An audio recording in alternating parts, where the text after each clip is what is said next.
Dans cette vidéo, on va s'entraîner à calculer des plus petits communs multiples. Ici, on a deux questions. D'abord, on nous demande de trouver le plus petit commun multiple, ou le PPCM, de 36 et de 12. En fait, ces deux nombres-là sont un peu particuliers. Si on les regarde bien, on va trouver une relation entre 36 et 12. Qu'est-ce que tu en penses? Regarde, 12 et 36. Est-ce que je peux trouver un nombre par lequel, quand je multiplie 12, je trouve 36? Eh bien oui, regarde, si je multiplie 12 par 3, je vais trouver 36.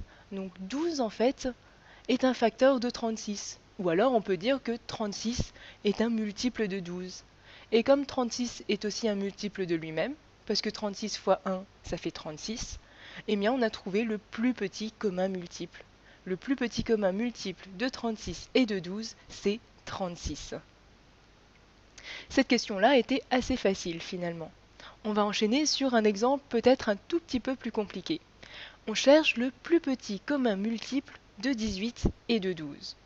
Une première façon de faire, c'est de décomposer en facteurs premiers 18 et 12. C'est ce qu'on va faire. On va prendre une autre couleur et je vais décomposer 18 en facteurs premiers. 18, est-ce que c'est divisible par 2?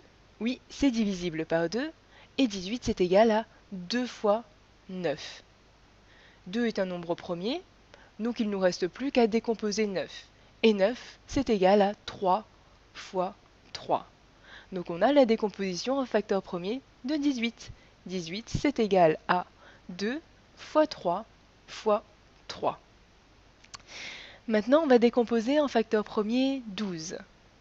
12, est-ce que c'est divisible par 2? Oui, c'est divisible par 2. Et 12, c'est égal à 2 fois 6.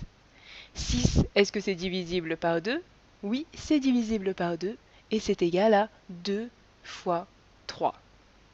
Donc on a la décomposition en facteur premier de 12 qui est 12 est égal à 2 fois 2 fois 3.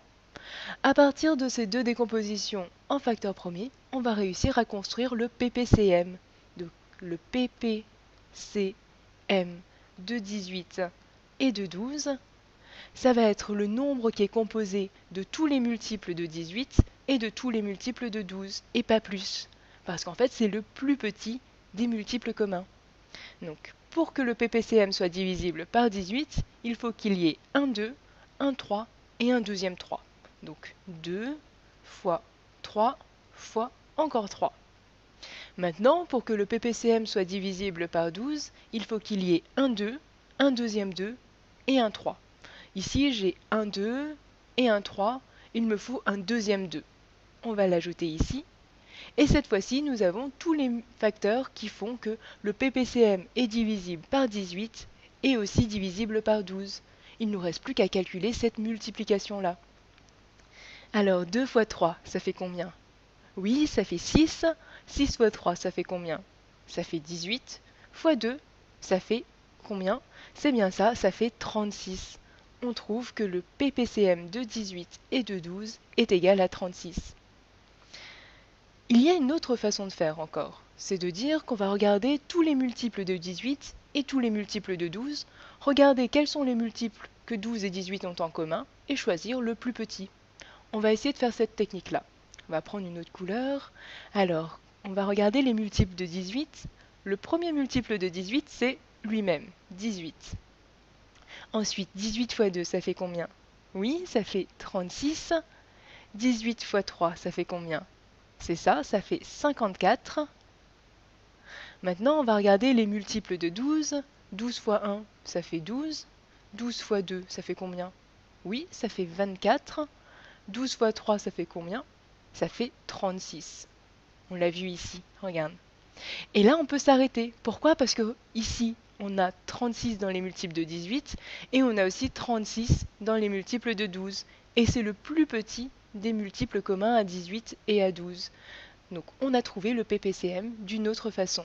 Le PPCM de 18 et de 12 est égal à 36.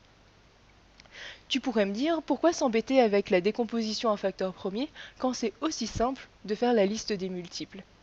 Bien en fait c'est surtout pour les très grands nombres que c'est très pratique d'utiliser la décomposition en facteurs premiers. Tu imagines si on avait des très grands nombres, il faudrait peut-être faire une liste très longue des multiples de chacun des nombres avant de trouver un multiple commun. Donc c'est pour ça que cette technique-là, souvent on la préfère, parce qu'elle est systématique et qu'elle est relativement simple et rapide. À une prochaine vidéo.